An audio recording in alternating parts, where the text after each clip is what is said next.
Questions for RJ. I'll call on as many people as I can, please. Andrew Jones, go ahead. Matt, we good? Yep. Andrew Jones, go ahead.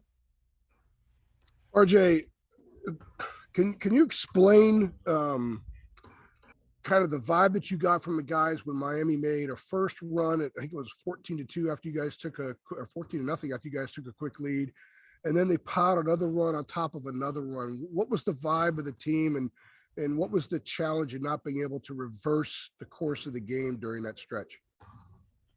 We just had to told each other in the huddle that it begins with us, and we have to compete together. That's the only way. We're gonna keep chipping away.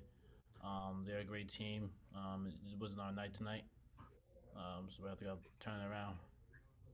If I could ask a quick follow up, what was the game plan in dealing with McGusty and Wong? I mean, we know they're ISO players, so we just had to be in the gap and just talk. That was the main thing. And I don't think we did that today. Thank you. Brendan Marks. Hey RJ, yeah, obviously, I don't want this to sound like a stupid question, but just from your perspective, what was the thing that went most wrong tonight?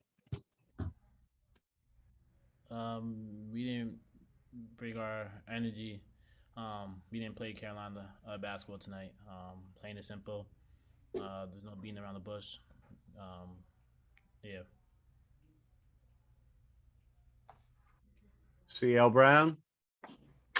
Jay, what do you feel like the difference is? Why does there seem to be a difference between how you guys play at home and how you play on the road? Is there one thing in particular that you look at being, we need to do more of this when we go on road games? I think we need, as a collective group, to bring our own energy and rely on each other. I think that will separate us and will help us along the way. If we, we know what we're capable of. It's just about like when we go on the road, we have to bring our own energy. We can't, rely on other people, fans and whatnot. We have to be, that energizer for us to win games. Was there ever a sense of oh no, here we go again, like Tennessee or like Kentucky? Like, was there ever a sense of that too during this game? I mean, it kind of felt like it. We, if we fought a little bit the way we did the second half when we had a little bit of a run in the first, I think it would have been a different story. We just didn't execute none of our game plans tonight. Gregory Hall. So RJ, when you say about needing to bring your own energy, when you're up 5-2 and then they go on that 14-0 run, is that enough to just kind of knock it out and you guys just weren't able to claw back? Or why weren't you able to fight back after that 14-0 run? Was it something they were doing? Was it something you guys weren't able to do? Anything you can speak to there? They made shots. I just think we couldn't cut the water leak. It was they were able to make shots down there on their end, and then coming down, we just weren't able to get defensive stops and then as well score and run our sets properly. Did you feel ready to play more so than, say, the Tennessee game at the beginning? Because after a game like that, and even after the Kentucky game, you guys talked about how you just didn't come ready to play. Was that the case today, or was it different? We just have to change our whole mindset. We can't. There's no walking the park kind of games. There's no easy game for us. That's our main thing. And moving forward, like something's got to change. PJ, go ahead. Hey RJ, when you see Armando go down like that late in the game, how, like, just take me through kind of the feeling, that thought of, seeing not just, a teammate go down, but someone who's been such a game changer for y'all. It's just, how important has he been, so far? And any kind of injury to a guy like that, like what's kind of the mentality shock with that? My first instinct was to make sure he was okay. I know it was a pretty hard fall.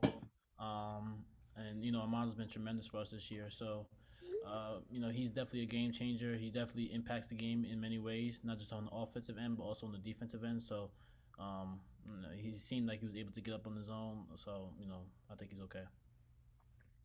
Okay, Adam Smith, last one, and we'll get Coach Davis in here in a moment. Go ahead, Adam. RJ, could you take a pulse of what the locker room is like after this thing? I mean, you're saying, you guys need to change your mindset and things like that. And it seemed like after the Notre Dame game, Armando and Caleb, kind of called it an embarrassing loss. And this seems like it was much worse than Notre Dame. Like what would your take on the pulse of the locker room be? I would say, there's not much talking we could do. We could say we could do this, we could do that, but our actions, are gonna have to, be that pull and be that factor that allows us to win games, allows us to compete each and every night. So I don't think there was any, motivation speaking wise. I think it's just our actions have to take play. Thank you. Thanks, RJ. Everybody sit tight.